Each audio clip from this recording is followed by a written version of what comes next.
एकतर्फी प्रेमातून अनेक घटना आपण आजपर्यंत बघितलेल्या आहेत, की या घटना इतक्या तीव्र स्वरूपाच्या आहेत, एवढे तीव्र स्वरूपाचे हल्ले या मुलींवरती झालेले आहेत, की खरोखर या गोष्टीचा पश्चाताप व्हावा, मनस्ताप व्हावा आणि आपण अगतिक होऊन या सगळ्या घटनांकडे बघत असतो. त्याच्यानंतर मोर्चे निघतात, निदर्शनं निघतात आणि मेणबत्त्या घेऊन रस्त्यावर लोकं उतरतात आणि काही महिन्यानंतर, काही वर्षानंतर पुन्हा एकदा अशीच घटना आपल्याला बघायला मिळते. नमस्कार. कारनामा मराठी क्राईम स्टोरीमध्ये आपल्या सगळ्यांचं हार्दिक स्वागत आहे. आजची जी घटना आपण बघणार आहोत, ती घटना मनाला क्लेश देणारी आहे, आपल्या मनाला संताप आणणारी आहे आणि आपल्याला अतिशय उद्वेग निर्माण करणारी आहे. आता ही घटना घडलेली आहे हुबळी शहरामध्ये. हुबळी शहरामध्ये एक काँग्रेसचे नगरसेवक आहेत.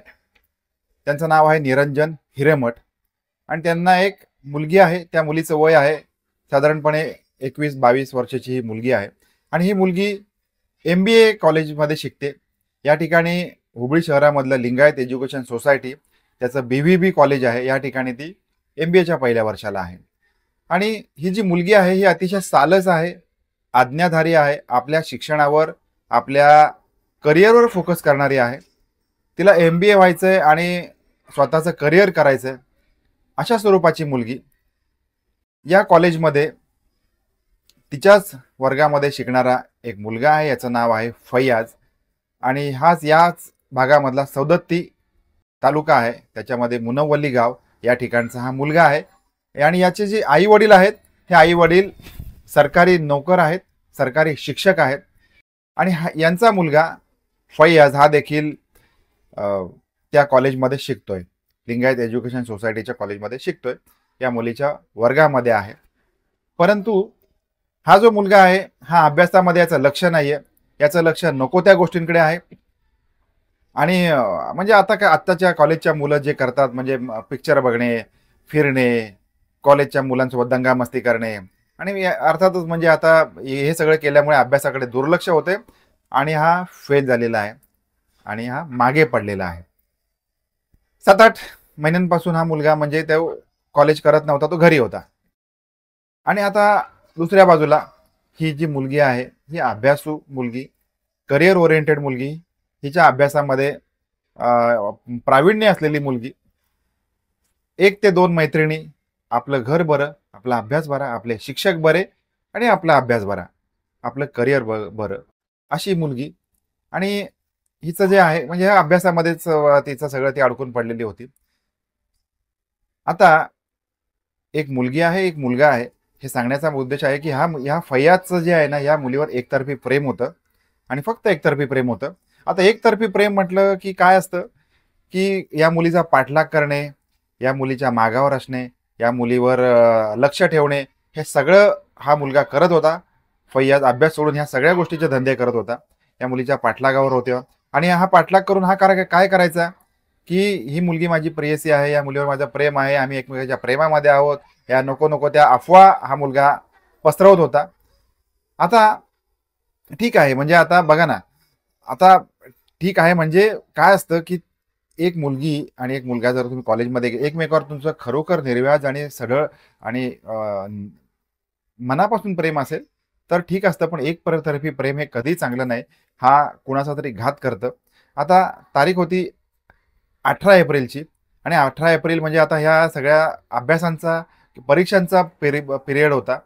त्याच्यामुळे 18 एप्रिलला या मुलीच्या MBAचा पेपर होता आणि पेपर दिल्यानंतर सगळे स्टुडंट, सगळे मुलं मुली आणि हे सगळे शिक्षक, ह्या सगळ्या त्यांच्या जे एका कॉलेजमधला जो जो काही मोसम असतो, जो काही कॉलेजमध्ये जे चित्र आपण बघत असतो, तसं ते कॉलेजमध्ये सुटले मुलं मुली बघत.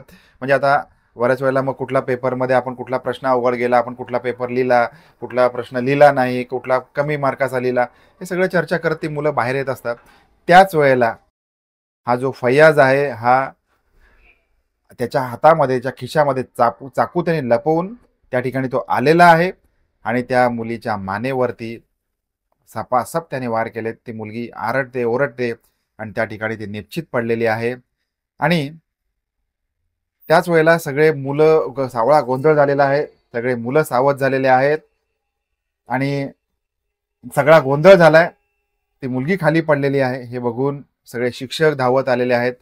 पोलिसांना फोन गेलाय. गडबड गोंधळ आणि कोणीतरी त्या मुलीला उचललंय आणि केम्पा गोडा नावाचं जे इन्स्टिट्यूट आहे, मेडिकल इन्स्टिट्यूट, त्या ठिकाणी त्याला दाखल केलंय. पण त्याच ठिकाणी त्या मुलीचा मृत्यू झालेला आहे असं डॉक्टरनी सांगितलंय. आणि दुसऱ्या बाजूला काही मुलांनी या फैयाचा पाठलाग केलाय. पाठलाग करून त्याला पकडलंय. पकडून त्याला मारहाण केलेली आहे.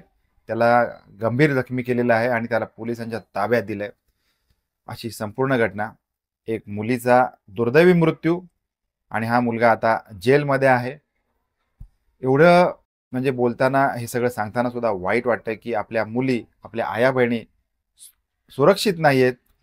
अगदी लाखामध्ये एक जरी घटना घडली तरी त्या आई वडिलांच्यासाठी ती फार मोठी घटना असते. त्या भावंडांसाठी मोठी घटना असते. त्या मुलांनी, मुलींच्या घरच्यांनी काय करायचं, कोणाकडे न्याय मागायचा.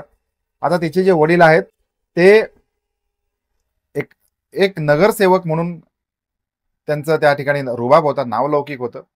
आणि अशा मोठ्या व्यक्तीची जर का मुलगी सुरक्षित नसेल तर सर्वसामान्याची मुलं कशी सुरक्षित असेल हा आपल्याला प्रश्न आहे. याचं कमेंटमध्ये आपण उत्तर लिहावं. आणि यामधल्या पिरियडमध्ये हे जे निरंजन हिरेमठ आहे यांनी त्या मुलाला समज दिलेली होती. त्या मुलाला सज्जड दम देखील भरलेला होता. तरी सुद्धा या मुलांनी एवढा मोठा प्रकार या मुलीसोबत घडवून आणला. हे अतिशय दुर्दैवी आहे. आपण आपल्या मुलांना योग्य ती समज दिली गेली पाहिजे. योग्य प्रकारे मुलींकडे बघण्याचा आपला दृष्टिकोन किती निकोप असला पाहिजे हे आपण वेळोवेळी वारंवार या मुलांना सांगितलं गेलं पाहिजे. कारण जर का आपण आपल्या मुलांना व्यवस्थित ट्रेनिंग दिलं, मुलांना व्यवस्थित आपण सांगितलं सगळ्या गोष्टींची, म्हणजे प्रत्येक मुलीकडे आपण आईकडे किंवा बहिणीकडे ज्या नात्याने बघतो त्या नात्याने बघावं. त्या मुलीला तिचं संरक्षण द्यावं. असं जर का आपण शिकवलं तर निश्चितच या मुली सुरक्षित राहतील. आणि म्हणजे काय आता बोलू शकतो की तुम्ही आता कमेंटमध्येच लिहा. खूप वाईट आहे, ह्या घटना सतत त्या घडत राहत आहेत. भेटूया पुन्हा एकदा अशाच नवीन क्राईम स्टोरीमध्ये बरोबर 9 वाजता. तोपर्यंत आपापली काळजी घेत राहा. धन्यवाद.